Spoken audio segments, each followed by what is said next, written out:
You know, you see in movies, sometimes a bad job interview is kind of funny, but in real life, it can kill your chances of landing a job. And with unemployment claims at a 16-year high, you really need to nail that first impression. So we're going to help you do that. Joining us this morning is an expert in this field. Susan Morem is the author of How to Get a Job and Keep It. Susan, great to have you.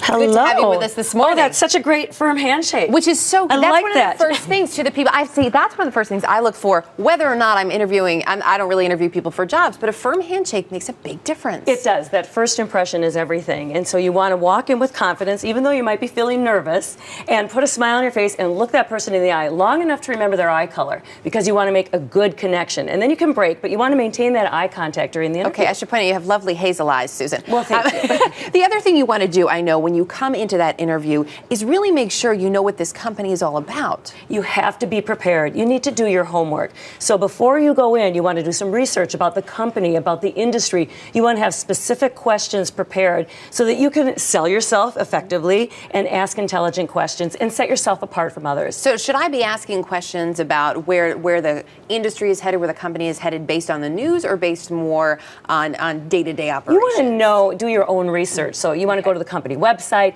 You want to have your own questions to ask, and you're going to be asked questions too, so you also want to prepare some answers in advance. One thing that often interviewers will do is ask you, they'll say, tell me a little bit about yourself, or tell me what's on your resume. And it's amazing that some people don't even know really what's on their resume, so you better know what you've sent in advance. Okay, so have that question, because that can be a little daunting. Tell me about yourself. Well, where do I start? So have that ready to go.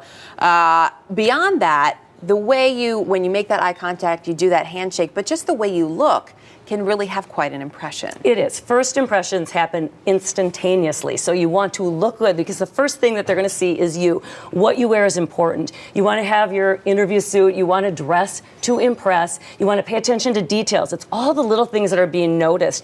And many people who do interviewing will wait until the interview is over and check out the shoes that you are wearing, because that shows whether or not you pay attention to detail. So make sure that they're clean. Make sure there aren't any scuff good marks. condition. Okay, make sure your hem isn't hanging down. Right, you don't want anything that's distracting. If you have a little breakfast left on your lapel, they're going to notice that. Could look bad. Even the pen you use, they will pay attention. What if it's a pretty casual company? Do you still have to wear that interview suit? Well, you're not working at the company yet, remember. So you're trying to get into that company, and you're competing against many other people who are all going to try to look good. Mm-hmm. So you don't want to dress casual, even if it is a casual company. All of these tips are so great, but they also can add a lot of pressure. And sometimes you feel like you're trying to be somebody you're not. You say the most important thing, though, is to be yourself. You need to be yourself, but be your best self. Okay.